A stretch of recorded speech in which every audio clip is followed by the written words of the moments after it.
So I'm Brett. I'm going to give a little lecture now on testing, exception handling, test-driven development, that kind of stuff. So I'm going to perhaps naively assume that everyone here is already sold mostly on the merits of testing, and I'm going to skip over a bit of this material trying to convince you all. So let's just take for granted that we all want to be writing tests for our code.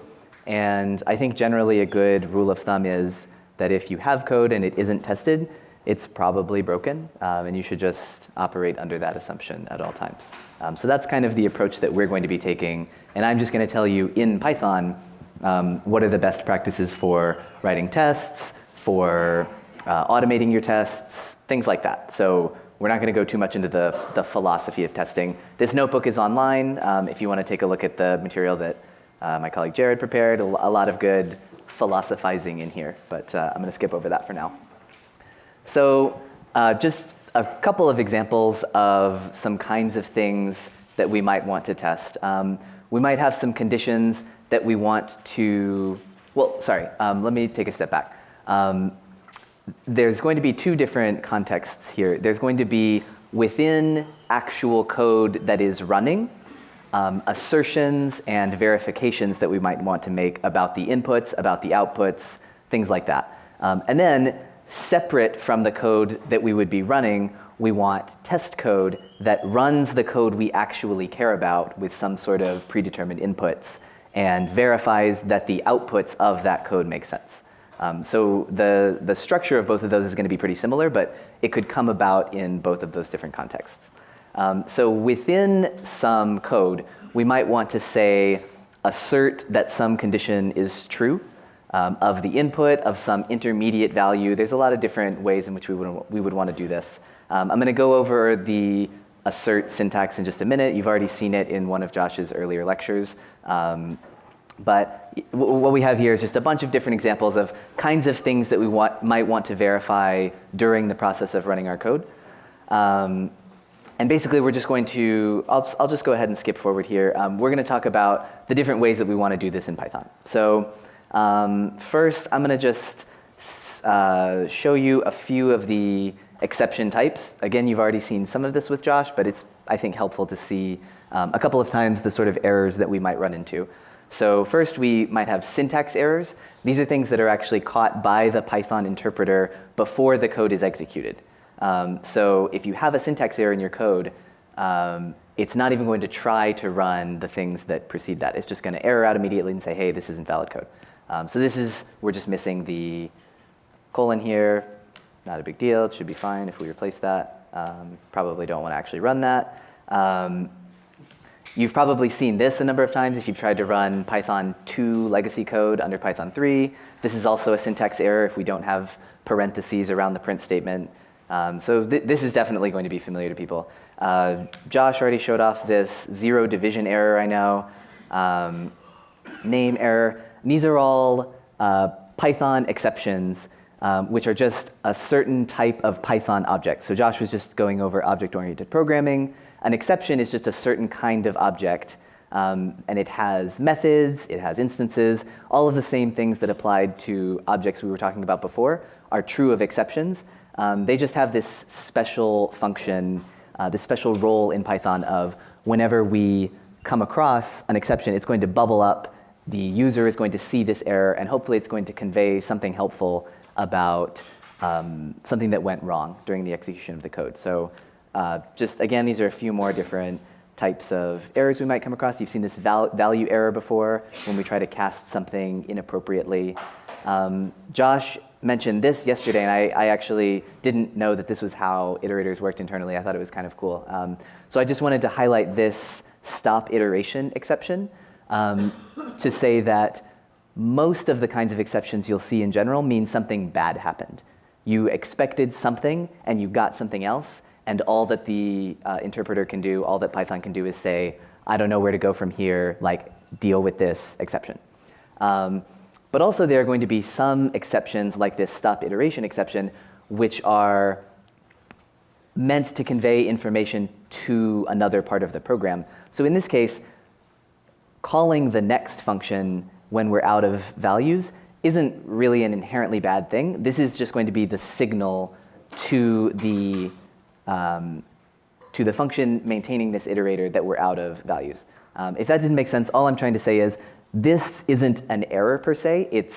It's more generally just information that can be consumed by your code. So this is something that is deliberately meant to happen, and then we're going to catch this exception in the way that I'll show you now, and we'll handle this situation gracefully. So again, I think you've seen a bit of this already in Josh's lecture. Generally, here we have just an example of trying to open a file name. I don't have this file on my computer, so we're going to see a file not found error. Generally, this is not something that you want to happen. If your code is user-facing, you wouldn't want a user to see an ugly exception like this. And so you might want to, in the event that an exception is raised, do something a bit more nicely. So in our case, it might be something as simple as this. The same open file syntax, but now we're going to wrap it in a try except block. And we're saying if an exception of type IO error is raised, then instead we're going to fall back onto this approach here. So all that we're doing is we're going to print out a little message to the user. We'll say, sorry, we couldn't find the file. And in this case, we're actually going to return a value. We're going to return empty string. So depending on the context, maybe you would rather have the program stop. If you can't do anything without a valid file name, then it's pretty sensible to raise the exception and have it propagate all the way up to the top. But if you were, say, looping over a bunch of files and you're content to ignore the ones that don't exist, then this might be a better way of handling it. We want to catch the exception with this except block, fail gracefully, I guess, and then just proceed on to the next thing. So in this case, when we run this getText function for a non-existent file, we do get a valid answer. It's just going to be empty string, and I can compute the length of that. You can imagine that this would be a better way to handle failures in some cases. But in some cases, you might want to actually show the exception. It really is going to depend on your specific use case. Another thing that I think we saw very briefly, but is also important to know how to do, is to actually manipulate this exception object. So I mentioned that exceptions are just objects like anything else in Python, literally anything else. So instead of the syntax up here where we just say, if there's an IO error, do this thing, we can say accept IO error as E. And now within this scope here, we have a variable E that we can manipulate.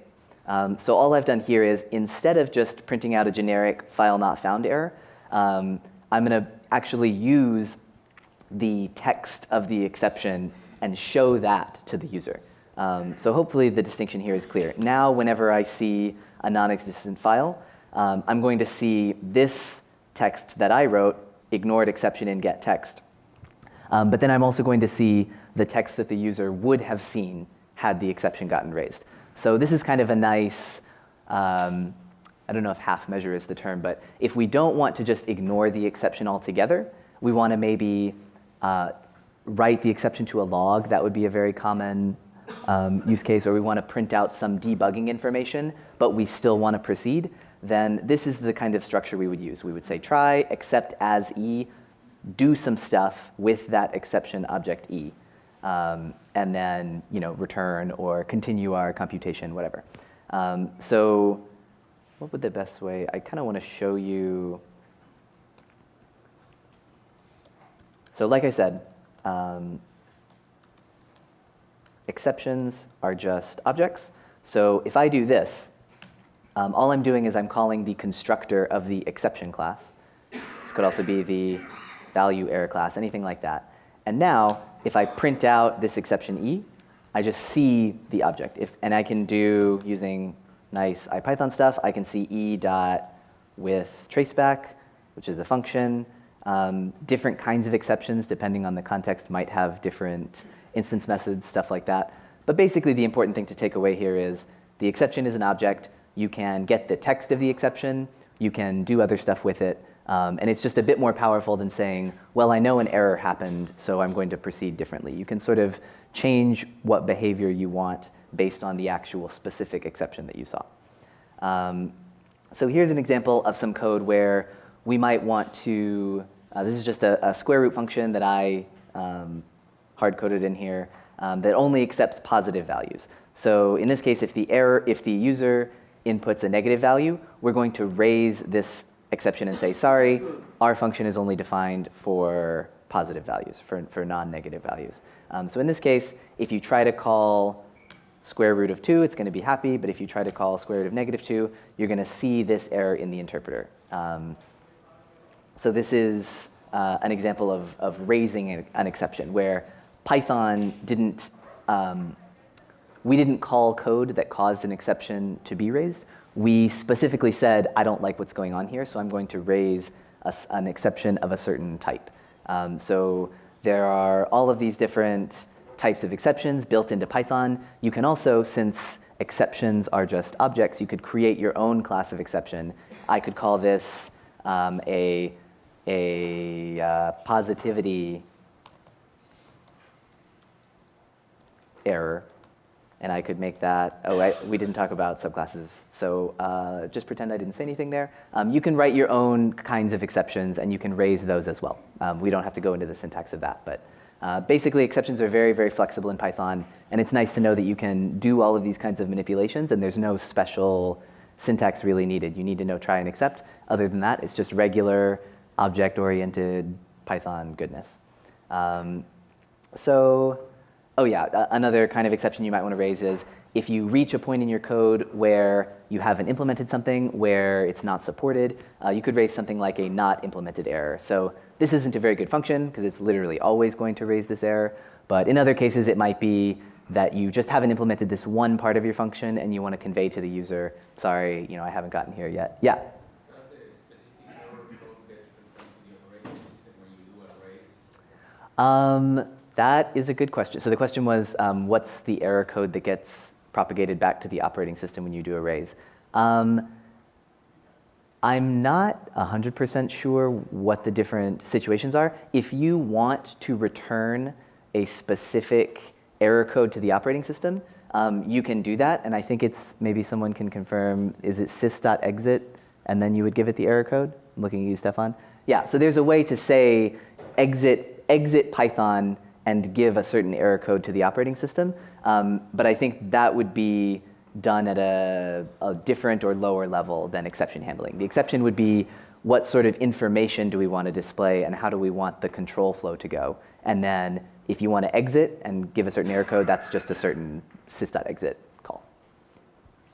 And yeah, I didn't say this before, but please ask any questions, obviously. I'm not wedded to the structure of this at all. So anything that people find especially interesting, just fire away. So as far as trying, accepting, raising, that's pretty much the basics of what I'm going to go over right now. Any questions before I move on to the next little segment here? We'll get back to it quickly in the context of package testing and stuff like that. But for now, I'm going to move on if there's no questions. So another thing that's related to testing but slightly different is this idea of debugging. And obviously, everyone here has had to debug code before. So in Python, there's going to be a few nice, convenient ways to do this that will make your life much, much easier.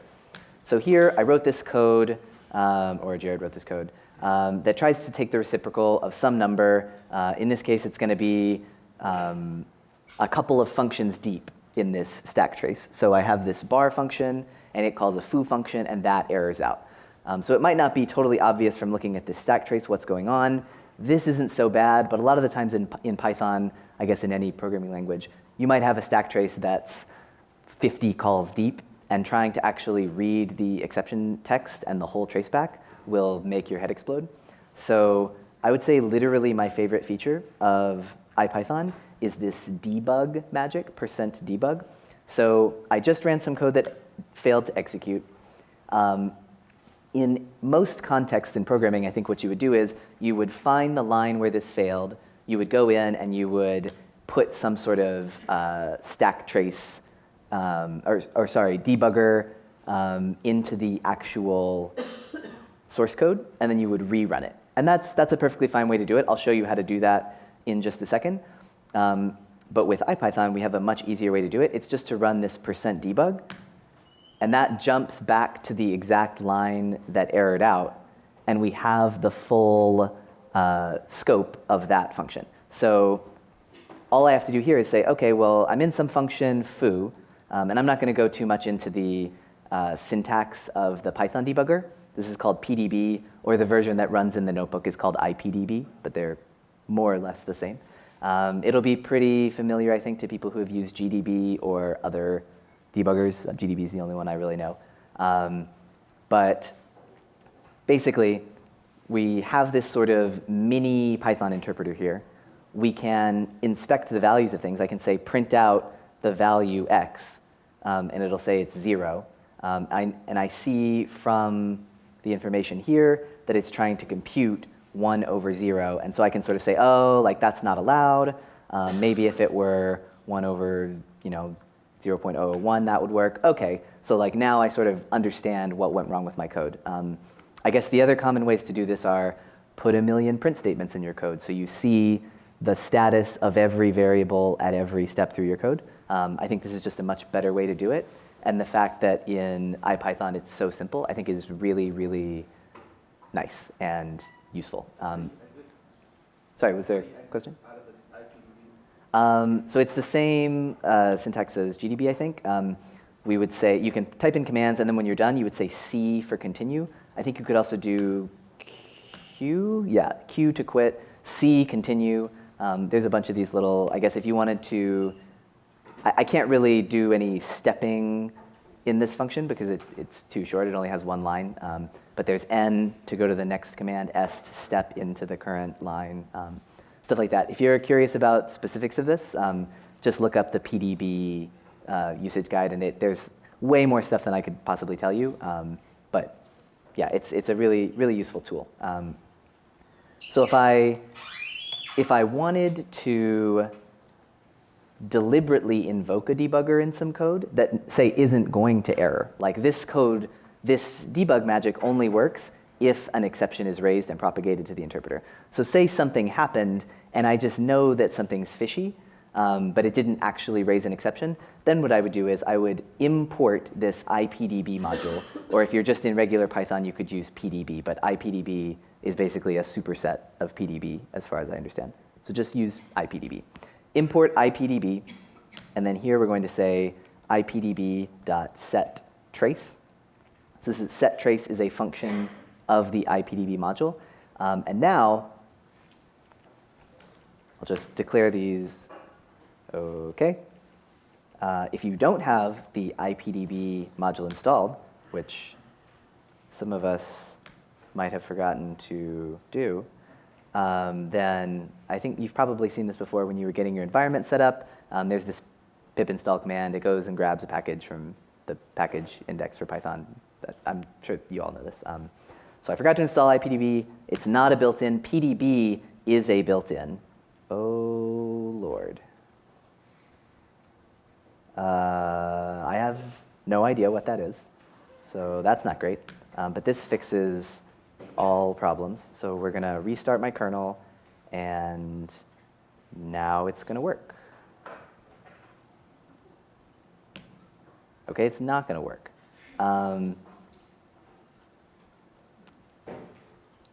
OK, not sure what's happening here, but typically, in non-disastrous circumstances, you would say import IPDB. It would load that module. You can just do PEPE. Does that work in the notebook? Sure. Everyone seems quite confident this is going to work. So now, if I call bar of 1, or actually, let's say that I call bar of 2. That's going to work. That code is going to execute just fine. But now I get this debugger no matter what. So now I can say, what's my value of x? It's -1. Oh, OK, so that should be just fine. All right, we're good to go. And we see that continues without an exception. So this is how you would deliberately invoke a debugger rather than just waiting to see if you get an exception and then responding to that exception. But typically, you won't know in advance what parts of your code are broken. You'll just see an exception happen, and it's just much more convenient to be able to say, oh, pop me back into the stack frame of the last exception.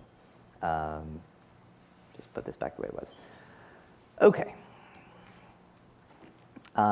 So we're going to go over just a couple of different Pythonic constructs, I guess, for handling inappropriate values or cases that would lead to errors, stuff like that.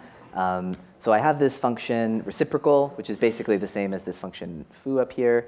And it's obviously going to return an error. We've already seen this before, 0 division error when we try to divide by 0.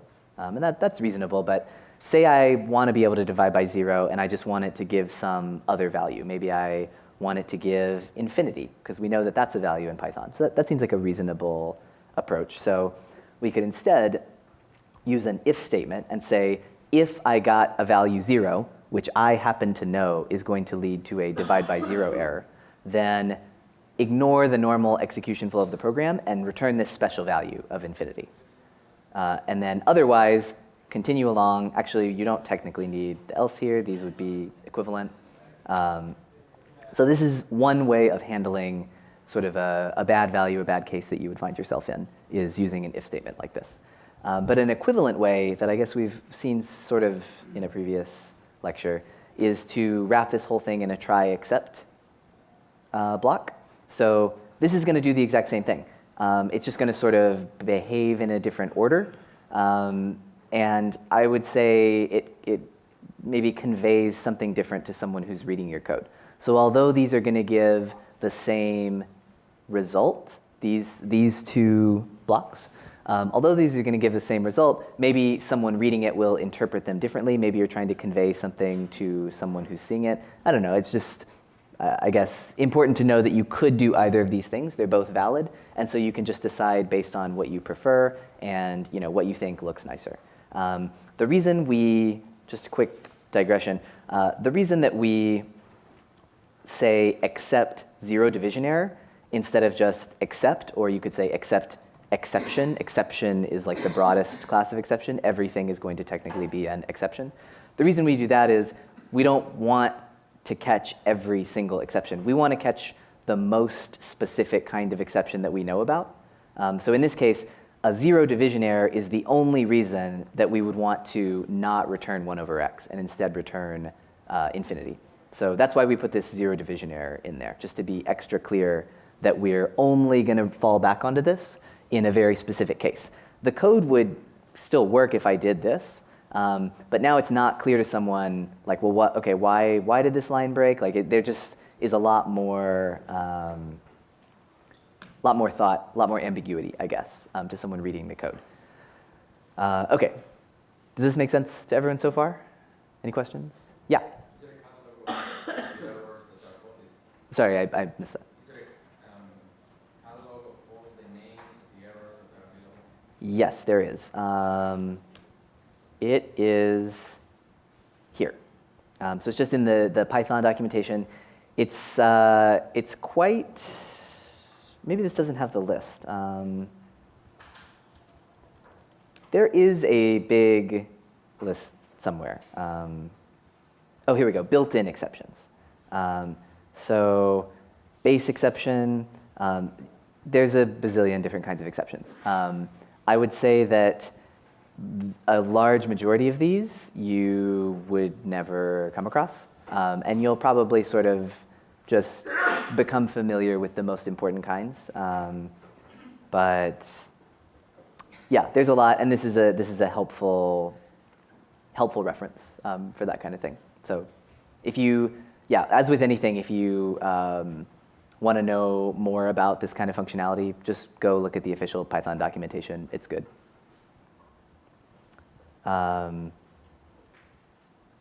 Okay, I would say that this is basically the same as what we just did. Here we're again using an if block to perform some sort of correction as we go along. So we got a value, we're expecting something that's an integer. If it's not an integer, then we'll just fall back onto this code in the if block and we'll cast it to an integer. I think this is all pretty obvious to people, so I'm gonna just jump past this. Okay, so now I'm gonna talk a little bit about the way that you would want to structure the test code for maybe scientific or production code that you are writing. So the idea here is I'm going to have this factorial function that I'm trying to write, and all I want it to do is take the factorial of some positive integer. So the name of this lecture is test-driven development. And so the way that I'm going to present this is, first, come up with some test case that you would like your code to satisfy. Sometimes this will be quite obvious. For factorial, I have a reference implementation of factorial. I can just use that. And so a reasonable check might be pick a few integers and then just check that the value of my factorial function is equal to the value of the built-in factorial function. It'll be quite rare that you can do exactly this, because otherwise, what's the point of writing this function at all? But it's not completely stupid. Maybe you have a more general version of a function that already exists. And so the first test that you would do is check for the mutually supported types of argument that it matches, and then write some other tests to kind of extend on that.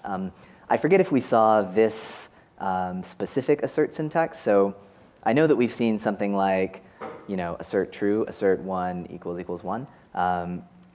The additional thing here is the exception text to present to the user in the event that we fail the assertion.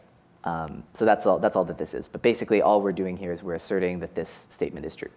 This is just debug information. OK, so I'm going to use this FileMagic. I'm going to write a new file, my factorial. I'm going to use this auto reload magic so that if I import my factorial, I'm going to keep overwriting the file a bunch of times. I don't have to keep reloading it. Just another nice, handy IPython thing. You use load ext auto reload 2. That's like a how aggressively to try to auto reload stuff. I want very aggressive. OK, so import my factorial, which I just wrote up here. And I wrote this test method in that module. So when I try to run the test method, I say, oops, I forgot to write the function. And that's fine. That's a nice, helpful piece of information to receive. So the idea would be then we are going to use these tests as we go along to make sure that all the code that we're writing is correct. For a function like this, which is pretty trivial, I really would just need, one test. But for something more complicated, you might have a bunch of separate pieces of your algorithm. You would want to write separate tests for each of those, build up the pieces of your algorithm that you need as you go along, and then verify that each thing is working correctly as you implement it.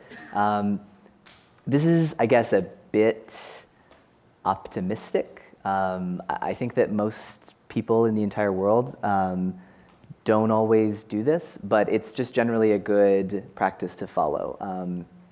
You're going to spend a little bit more time up front writing tests, and the process of writing your code should be much easier. So I think if we could just all agree to do this, all of our code would be better. I can't say that I do this 100% of the time, but it's a good pattern to follow. So maybe someday. OK, so now I'm going to rerun this file write. I've actually implemented the factorial function here. It's just going to be a simple recursion. So overwrite that file. It's going to get reloaded by IPython because of the auto reload. And now whoops.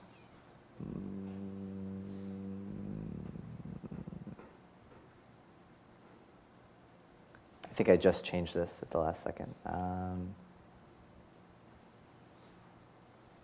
Please hold. See, test-driven development. OK, so those tests failed. They told me what was wrong, and I fixed it. It was amazing. So OK, I successfully ran my tests. With a test like this that just has an assert statement, it's not really even clear that anything happened. Like, all that we saw was the command executed, and there was no exception. So if I want to be extra clear about what's actually going on, I could say put in a print statement in here. And now I actually see all of the factorial values that are getting computed by my test. So if you wanted a bit more debug information, you could also put a print statement within your test and just log to standard out or to some log file the values that are getting computed. And that way you can have a bit more insight into what's going on. OK, so I also mentioned this idea before of wanting to do input checking. So I think that a good form for this would be put an assert statement at the beginning to verify that a valid input was given. That way, if the user gives an invalid input, they'll just see right away. We're not going to try and execute code that we know can't possibly pass. We're going to assert that these necessary things are true right at the beginning.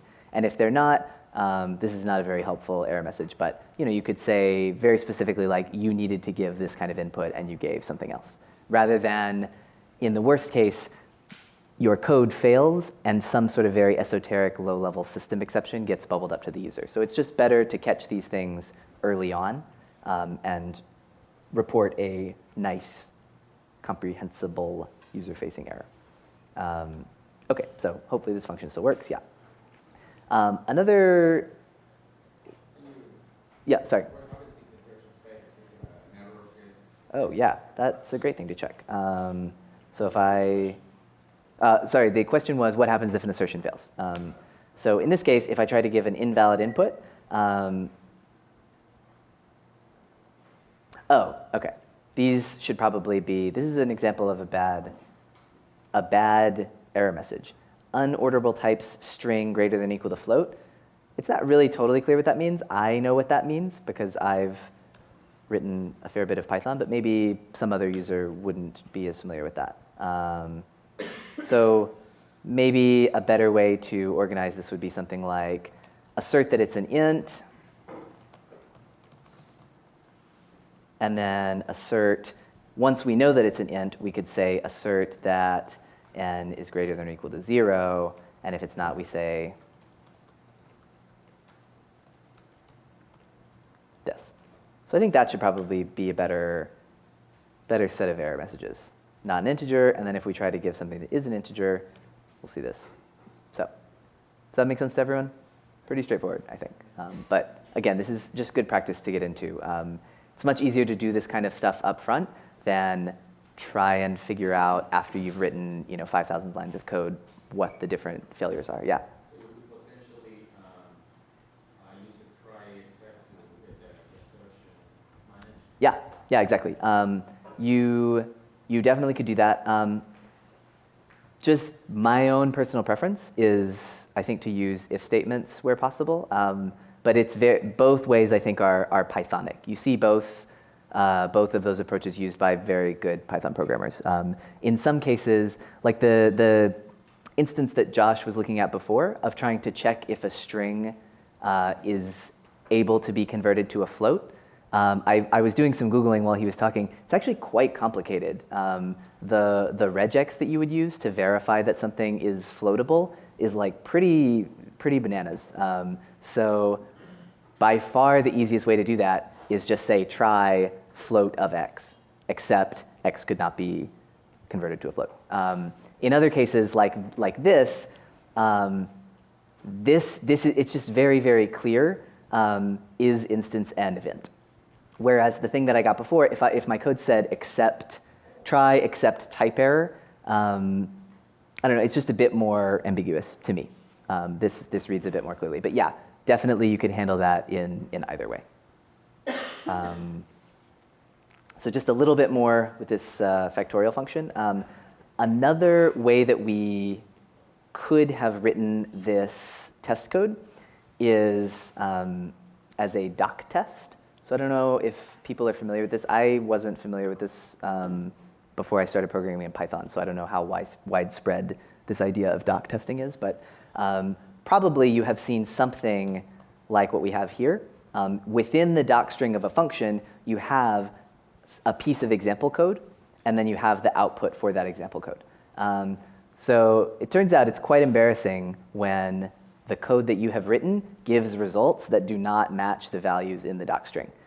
You'd really rather not have that happen. So doc testing basically just looks for, it's using this DocTest module, which is a built-in Python module, just looks for bits of Python code in your doc strings and runs the code and makes sure that the outputs match the outputs that are listed in your code. So it's kind of you could also think of it as if you're writing good doc strings, then you get free tests. You don't have to do any extra work. It just is going to automatically do the stuff that's already there.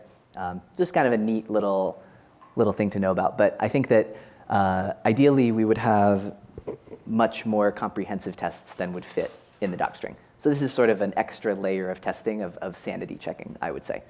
But just a nice little thing to know about. OK, so now I'm going to shift to, I guess, some higher level testing ideas.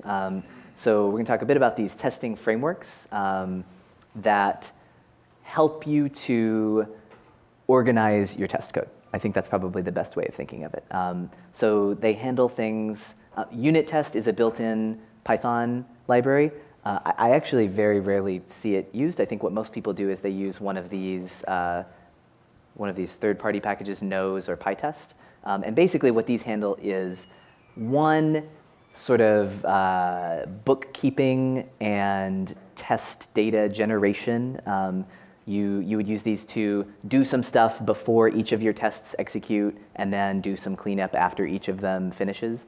Just a lot of sort of common good practices in testing are built into these libraries. So it's going to make your life a little bit easier in writing your tests. You could write all of your tests like we've done here in just pure Python, and it would be a script that you manually run.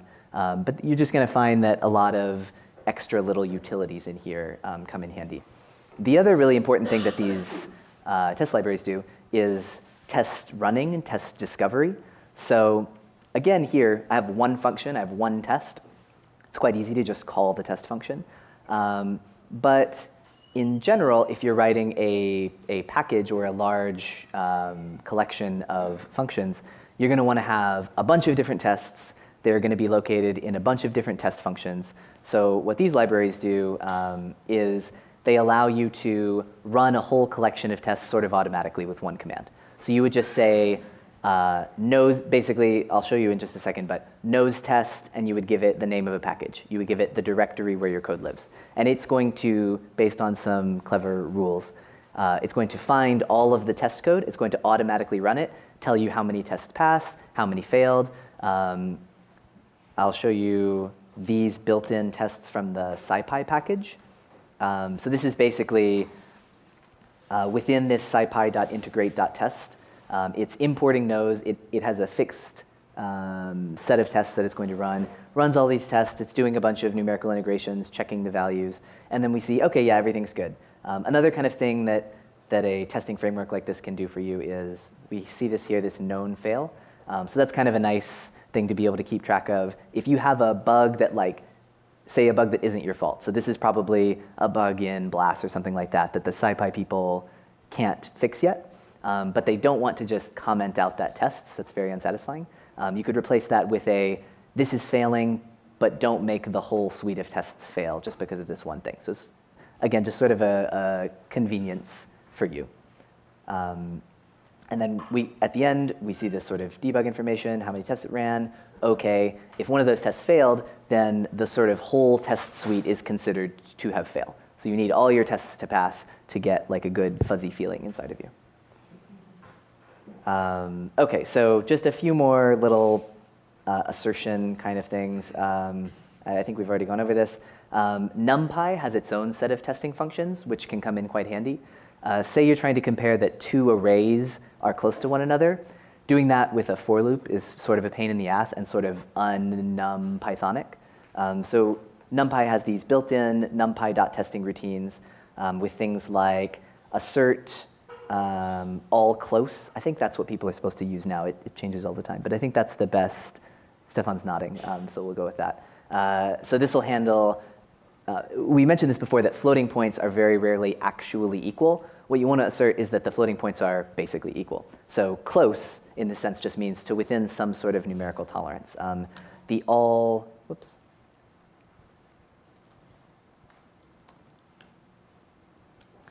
So this function takes in two different kinds of tolerance. You could give it a relative tolerance, so it's a percentage error, or an absolute tolerance, so the actual difference between the values. This is probably going to be bread and butter of a lot of scientific code testing routines. OK, so that's all for catching things that are definitively broken in your code. Your code doesn't work. But there are a lot of cases where your code works, but it's still not as good as it could be. So there's this sort of famous style guide, PEPE 8. written by some of the Python original authors. And it gives you quite a lot of rules about best practices for writing your Python code. So these are all, these all pertain to things that are valid Python, but you ought not do.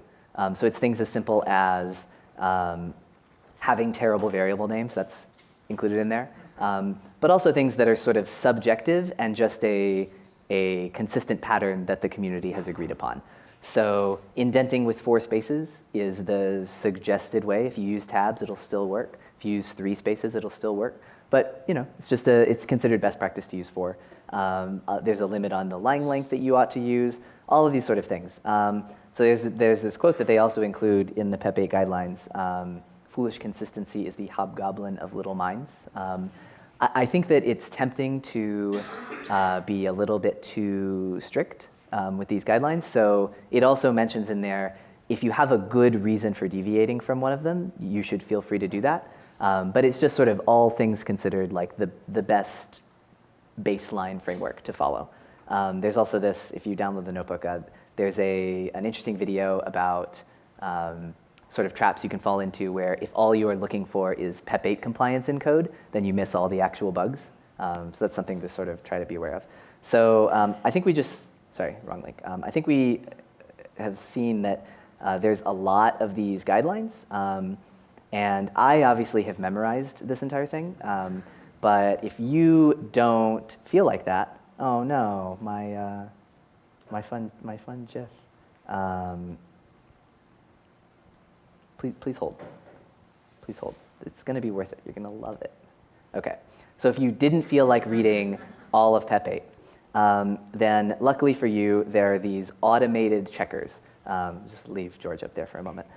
So one of them is called PEPE 8. Another is called Flake 8. I think they're supposed to be 2 implementations of just the PEPE 8 standards checking. I use Flake 8 for literally no reason. I just heard of it first. So this isn't a built-in Python library, but again, it's very easy to install via pip. So in this myFactorial function that I wrote before, if I run it through Flake 8, and this is on the command line, I think there's some way to invoke the Flake 8 package within Python, but typically you would just use it in Bash. So I call Flake 8, this Python file, and we'll see these little warnings. So this is perfectly valid code. Like I already wrote tests for this. It's good. But unfortunately, I had a couple of little style issues.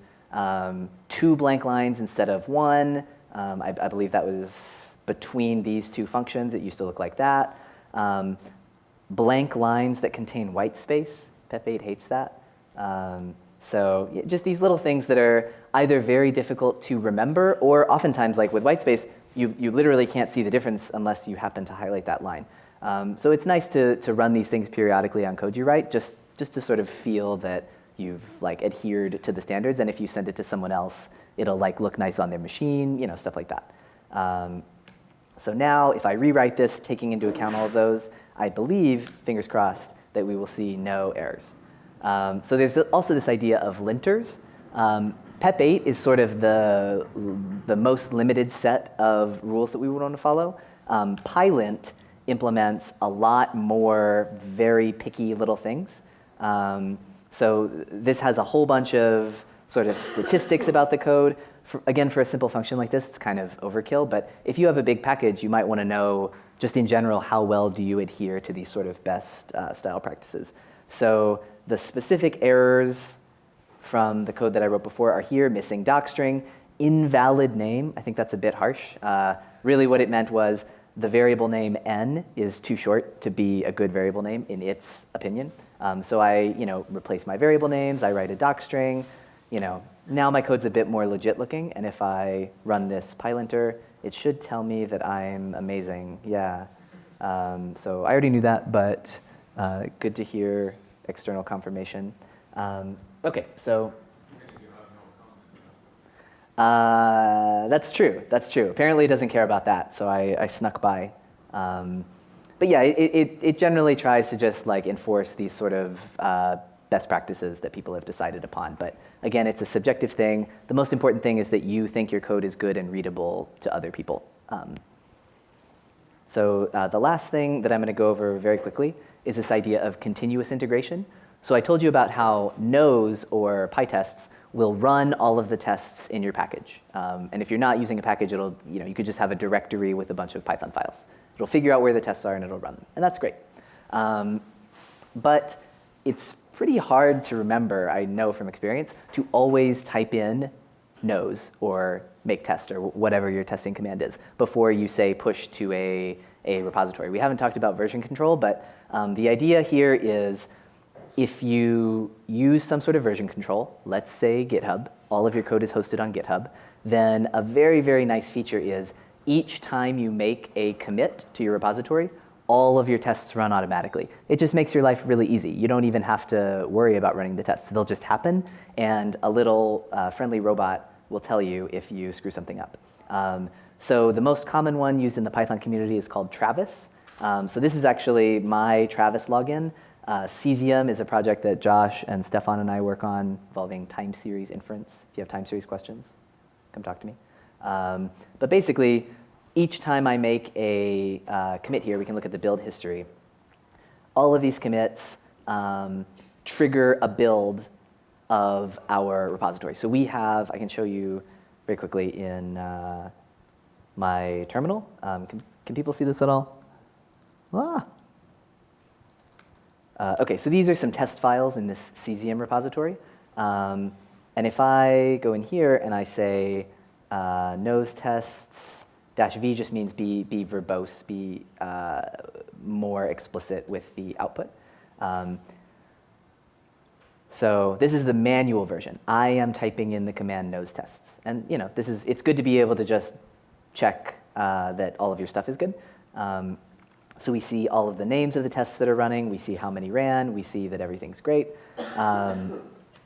But this same process happens automatically every time I push to our repository. So this is what it would look like on our GitHub account. There's a nice little button here that you click that takes you to the Travis page and just shows that everything is in good working order. I was going to show you what the process of making a commit looks like, but I think I'm just about out of time. So I think you can probably just take my word for it that when I push a commit, automatically I will see a little build pop up. It'll say in progress, and if I screwed up, it'll give me a sad red X. You can do it. You want me to do it? OK, let's do it. That was your way of saying you didn't want to do it. No, I would never do that. OK, so let's say that in one of my test functions here, I decide that I want to divide by 0. I think that's a good idea. So like I said, we haven't gone over version control, but this is just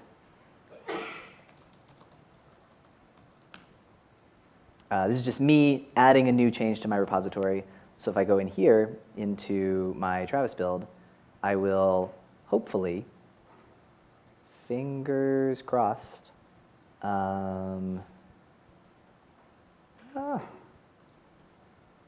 I literally just did this. Oh, no, sorry. This is the, if you're not familiar with GitHub, that's the master fork. This is my fork of the Cesium repository. OK, so before this was all green. Now there's this yellow guy here. So this is bootcamp branch. This is what I just pushed up just now. So this build, if I click here, is in progress. And it's pretty nifty. You just see the output exactly as though it were running on my machine.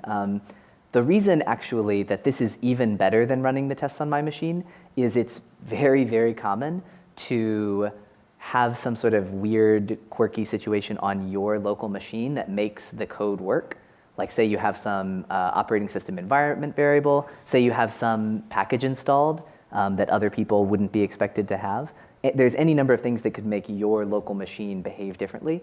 The great thing about Travis is it doesn't know anything about your local machine. You have to actually say, these are the requirements for my package. Travis just sets up a brand new instance, installs the things you tell it to install, and it either works or it doesn't. If it doesn't, that means someone else couldn't download your package and use it. So this is a really good way of checking that everything's working. You still use Git to put it onto Travis? No, so I don't have to do anything to put it onto Travis except go to the Travis website and link my GitHub account. That's it. And then I can toggle which repositories get automatically tested. But that's really all you do. You just say, here, Travis, please test all of my GitHub repositories, and it just does it. You can have it trigger notifications. You can have it text you. I don't know, do all this crazy stuff. But basically, what it's doing right now is, so it just finished doing the setup, installing all of the packages that my package requires. So it's going through here. Everything's looking great. I'm still amazing. OK, so this test here is the one where I added the divide by 0 exception. So now, instead of saying OK, it's going to give me this error. And this is using nose tests, but PyTest is, like I said, very similar. People have very minute preferences between the two, but they're basically the same test runner sort of platform. So ran 60 tests. We had one error, and it's this 0 division by 0 error. So now, if I go up here and look at my, yeah, it's sadly turned red. You never want it to be red. We love green. But in this case, I would just see the error. I would go in. I would push a fix for that error. And hopefully, everything would be green again. And then it's not just my persnickety desire to do all this automated testing.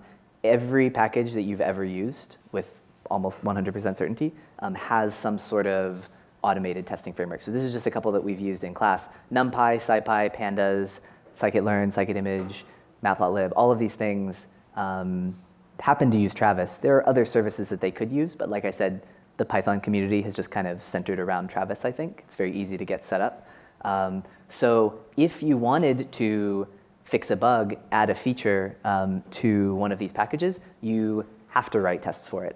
If you say, hey, scikit-learn, I just wrote a new super fast algorithm, and it's the best ever, and you should add it to your repository, but I haven't written any tests for it, they'll say, you can't do that.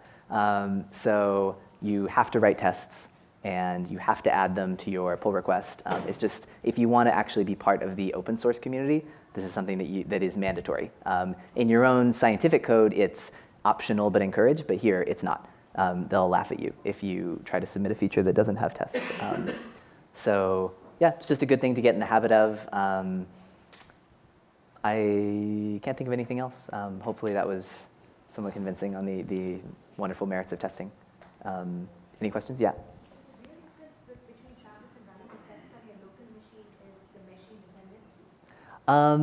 It's the automation. That's the main reason that we do it, is because it happens automatically. I don't have to remember to do it. But then also, yeah, with Travis, you're basically giving it a list of commands to set up an environment, and then it's going to run your tests. With my local machine, who knows what I have installed? You can't expect some random stranger from the internet to have your exact operating system configuration, whereas Travis is going to be, a real. It's more representative of a stranger out in the wild. So it sort of isolates you from specific peculiarities of your system. Yeah. I noticed you did just a git commit right after you changed your code. Was that from Travis, or because I think you have to do a git add and then a git commit? Not if you do git commit -a. That just automatically adds all of the files that are edited, and then, yeah. So no, there was no Travis stuff there on the command line. All I did was git commands, and I pushed it up to my repository. Travis is always watching my repository, and it knows, oh, something new just got pushed. I'm going to automatically trigger the changes. OK, so I'm going to introduce this quick little breakout exercise. So I don't know if people have ever heard of this fizz-buzz exercise. It's a fairly common programming interview question that an alarmingly and also astonishingly large fraction of people fail. So it's supposed to be the simplest possible programming exercise, I think. And anecdotally, like 60% of CS grads don't pass it. I don't know if I actually believe that, but anyway, the idea is you have a you just want to write some code that adheres to the following rules. For an input integer, if the integer is divisible by 3, then we want to return the word fizz. And if the input integer is divisible by 5, we want to return the word buzz. But any integer that's divisible by both of them, we want to return the word fizzbuzz. That's the whole thing. Seems pretty straightforward. I'm sure that all of you could write this in Python in 2 seconds at this point. But you don't have to. I have written it for you. But I may have made a couple of mistakes. I forgot to write any tests, so it's literally impossible to say. But you guys are going to do that for me now. So if you go on the bootcamp website, I just posted this notebook, so you might have to refresh the schedule. Did you not write the test first? So, okay, Stefan, we'll talk about it later. No, so this is a real life conversation that happens all the time. So I have these 2 implementations of fizzbuzz. I'm using this FileMagic to write them to a file. And you're going to write some tests for this fizzbuzz code. You're going to run it for each instance of fizzbuzz. And hopefully it's going to show you which one is broken. And it might be fairly obvious, but which one is broken and which one is correct. Maybe it's not obvious that either one is correct. So you're going to verify that one of them is correct, write some, a few moderately comprehensive tests, and then ideally use the output of your tests on the broken one to fix the broken code and get 2 working versions. So that's. Well, like I said, I just didn't write any tests, so. I don't see her on DocStrings. Oh, okay, yeah. Great, yeah. Okay, yeah, I forgot you're also supposed to write my docstrings for me. That's the bonus extra credit part of the exercise. So how long do we have for the breakout? So we're due to come back at 2:10 is when you're going to go over to solutions. Okay, so you have until 2:09:59.